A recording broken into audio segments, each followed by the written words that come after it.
part 4 ng Ito na yung aming part love 4. story. So, by the way, I'm Ems, I'm Romy. ang tomboy lover ng Hong Hong Kong. Kong. Ito na guys, yung part 4 ng love story namin ni Rami.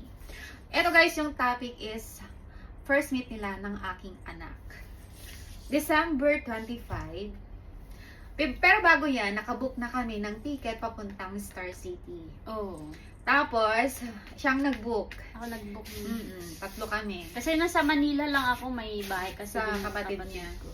Tapos, nung nagbiyahe na kami, December 25, siya, nandun na sa hotel. Nag-aantay na siya sa amin. Oo, sinundo ko sila. And then, Gabi na sila nagbiyahe. Oo. Gabi na kayo nagbiyahe, di ba? alas 7 kami nagbiyahe.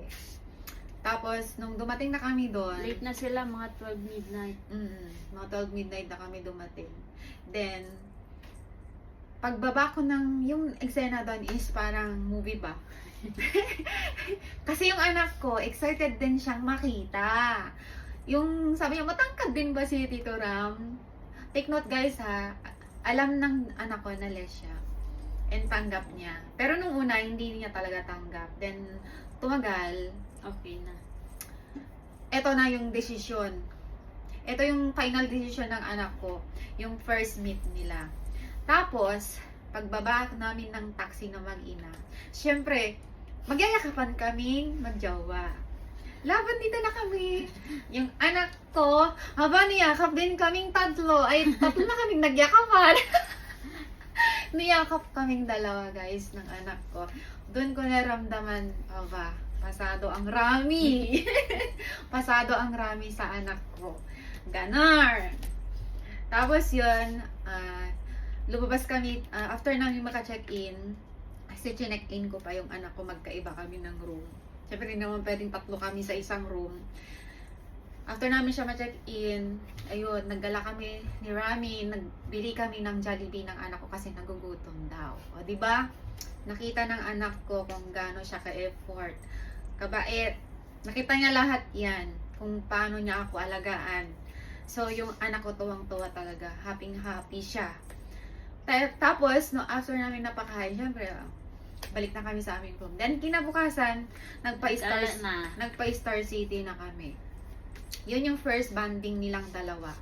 As in, magkasundo talaga silang dalawa sa mga rides. Iniwan to, kami Oh. lang Yung first ride namin sa Star City, sabi ko, sinusumpa ko talaga yung sasakyan na yan, yung rides na yan. Sabi ko ganun.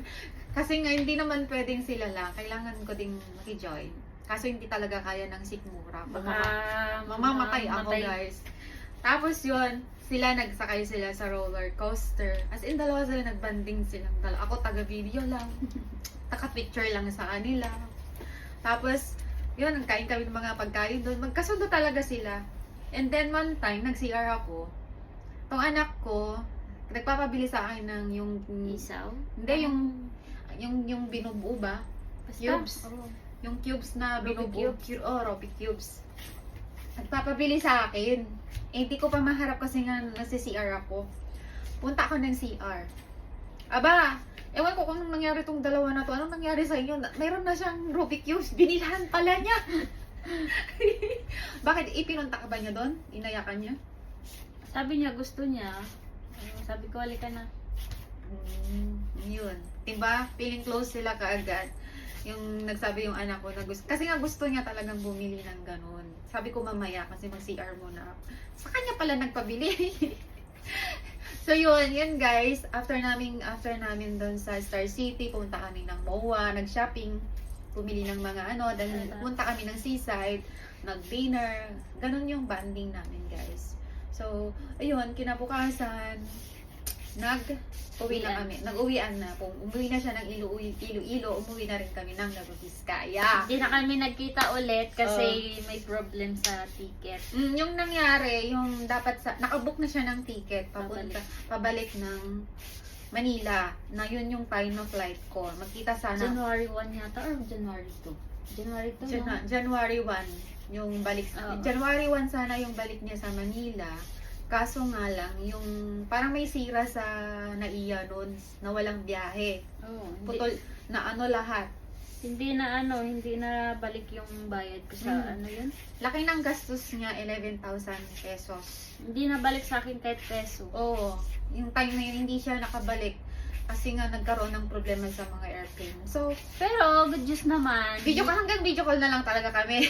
Pero Nung time na yun, nang bumalik na ako ng Hong Kong. that time, hindi na ako natuloy flight going to Middle East kasi